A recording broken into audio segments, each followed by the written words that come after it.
नमस्कार, आप देख रहे हैं दिल्ली की आवाज। जहां एक तरफ उत्तर प्रदेश के मुख्यमंत्री योगी आदित्यनाथ संतों के पक्ष में निकलकर सामने आए थे, वहीं दूसरी तरफ एक और मामला जो है अब निकलकर सामने आ रहा है।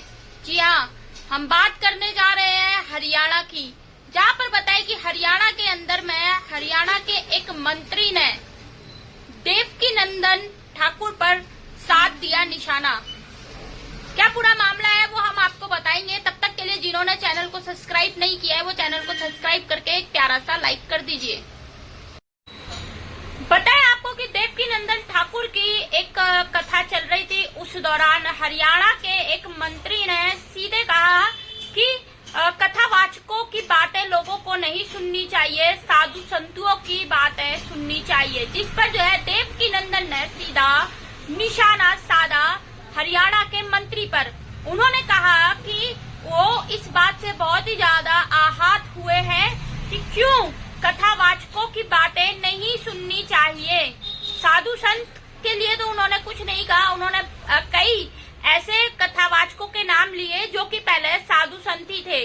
उन्होंने कई ऐसे नाम लिए। उन्होंने कहा कि अगर मैं नाम बताने पर आया तो पूरी लिस्ट भर जाएगी, लेकिन उन्होंने सीधे हरियाणा के मंत्री पर ऐसा निशाना साधा कि ऐसी उनकी बोलती बंद करी जहां पर उनको जवाब देना भी भारी पड़ गया होगा। उन्होंने कहा साफ कि आप जैसे कुर्सी पर बैठे लोग जब तक बैठे हुए हैं, हमारे देश को अंग्रेजों से आजादी पाने के लिए हमने लड़ाई लड़ी थी, लेकिन आप जैसे लोग जब से यहाँ पर कुर्सी पर बैठे हुए हैं तो सनातन धर्म जो है अब संकट में आ गया है। उन्होंने साफ निशाना साधा और कहा कि आप जैसे लोगों की वजह से हम जैसे कथावाचकों को आज अपने सनातन धर्म की रक्षा करनी पड़ रही है। अगर आप अपनी जिम्मेदारी ठीक से निभाएं, ठीक से आवाज उठाएं, तो शायद हम कथावाचक कथा ना कर आप जैसे लोगों के जैसे ही कोई नेता बन गए होते, कोई डॉक्टर बन गए होते, कोई पुलिस बन गए होते, आज किसी न किसी पद पर बैठे होते, कथावाचक ना बने होते। तो उन्होंने ये भी कहा कि आजादी से पहले हमारे देश की संस्कृति बहुत ही अच्छी थी, लेकिन आजादी के बाद हमारे देश की संस्कृति जो है वो आप जैसे लोगों की वजह से बिगड़ती चली जा रही है। जहाँ पर साफ चीजें वो कहते हुए नजर आए हैं हरियाणा के मंत्री के लिए कि आप जैसे लोगों ने अगर अपना जिम्मेदारी ठीक से निभाई होती तो शायद हम आपकी बात मान लेते और हम ये कथा ना करते। हम कह सकते थे कि ठीक है, कथावाचकों की बातें मत सुनो, लेकिन आपने अपनी जिम्मेदारी क्यों नहीं निभाई। उन्होंने ये भी कहा कि आज हमारी संस्कृति को जो है चुन चुन कर निशाने पर रखा गया है।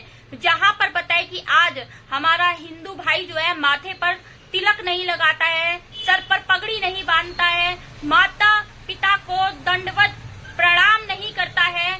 तमाम चीजें जो है वो निकल कर सामने आ रही है कि आखिरकार आपने अंग्रेजों को इतना ज्यादा, अंग्रेजों का मॉडल, अंग्रेजी चीजें इतनी ज्यादा हमारे देश में फैला दी कि आज जो हिंदुत्व है वो हमारा खतरे में दिखाई दे रहा है, हमारे देश की संस्कृति खतरे में दिखाई दे रही है, जिसके लिए हम लड़ते नजर आते हैं।